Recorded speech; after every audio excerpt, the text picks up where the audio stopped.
পরিমণি কিচেনে আজকে কিন্তু আমি গ্যাসে কিছু রান্না করছি না। আজকে রান্নাঘরে বানাবো তেল কাসুন্দি।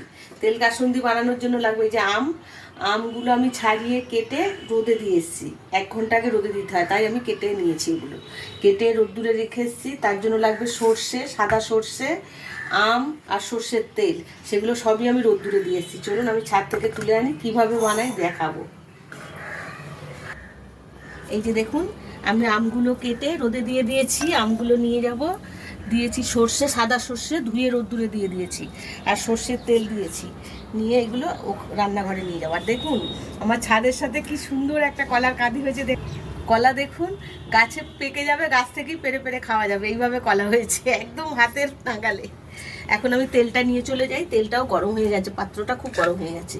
বয়ামটাও আমি একটু রোদ্দুরে দিয়ে দিয়েছিলাম। আমগুলো রোদ্দুর থেকে নিয়ে চলে এসেছি। দেখুন অনেকটা শুকনো হয়ে গেছে আমটা। এই আমটা এইভাবে আমি কেটে নিয়েছি ছোটো ছোটো করে, ছাড়িয়ে কেটে ধুয়ে রোদ্দুরে দিয়েছিলাম। সর্ষেটাও ধুয়ে রোদ্দুরে, সর্ষেটা আমি এখন গুঁড়িয়ে নেব। লাগবে সর্ষের তেল। সর্ষের তেলটাও একদম রোদ্দুরে খুব সুন্দর গরম হয়েছে।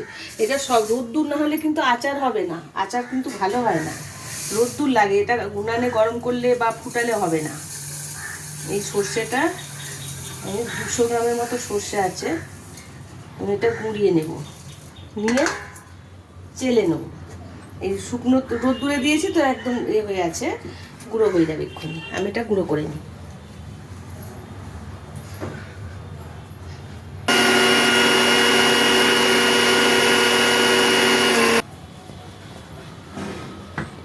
সর্ষেটা গুঁড়ো করে নিয়েছি, একদম দেখুন ধুলোর মতো হয়ে গেছে। রোদ্দুরে দিলে এইরকম সুন্দর গুঁড়ো হয়। এখন এই গুঁড়োটাও আমি চেলে নেব।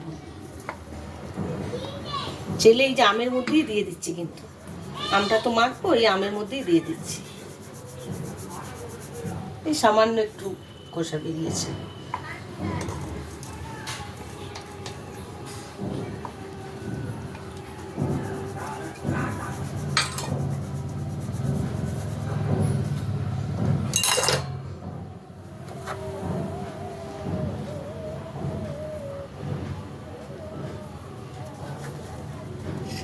এটাই পাত্রে ভালো মাখা যাবে না।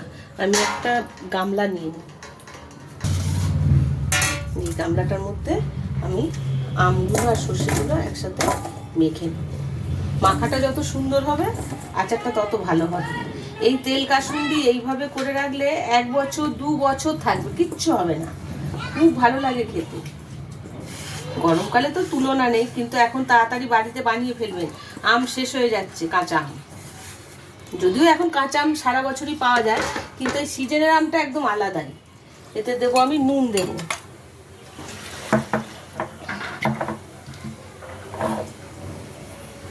নুন একটু বেশিই দিলাম, 3-4 চামচ হয়ে যাবে। আমি নুন দিলাম।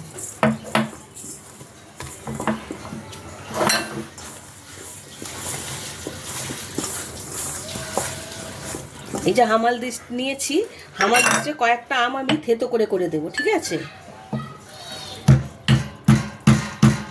খুব বেশি থেতো করবো না, একটু জাস্ট থেতো করে দেবো। সবগুলো না, 2-4টে।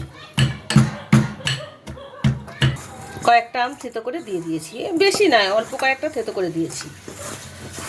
এখন এটা ভালো করে মেখে নেব।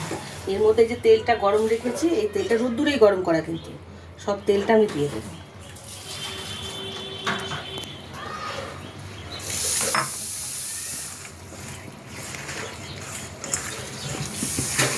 খুব ভালো করে মাখতে হবে। এটা মাখা হয়ে গেছে। আচার কিন্তু সবসময় কাঁচের বয়ামে ভালো থাকে, তাই আমি একটা কাঁচের বয়াম নিয়ে নিয়েছি। বয়ামটা ভালো করে শুকনো করে নেবেন।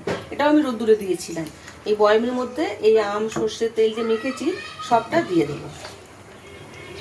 এই যে মাখিয়ে রাখছি, এটা কিন্তু এখন 10-15 দিনে মুখে দেওয়া যাবে না। এত ঝাঁজ, একদম চোখে জল চলে আসবে, দিতেই পারবেন না মুখে। এটা রোদ্দুরে দিতে হবে, প্রতিদিন রোদ্দুরে দিতে হবে। যত মজে যাবে তারপরে খেতে ভালো হবে। এটা 1 মাস পরে ঠিক ঠিক খাওয়া যাবে। এইভাবে করে রাখলে 1 বছর 2 বছর ধরে রেখে দেবেন, কিচ্ছু হবে না।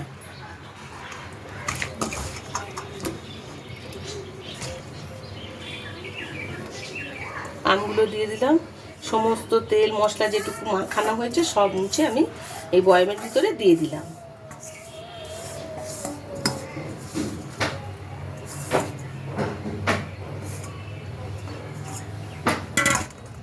তেল যেটুকু আছে ওপরে দিয়ে দিলাম।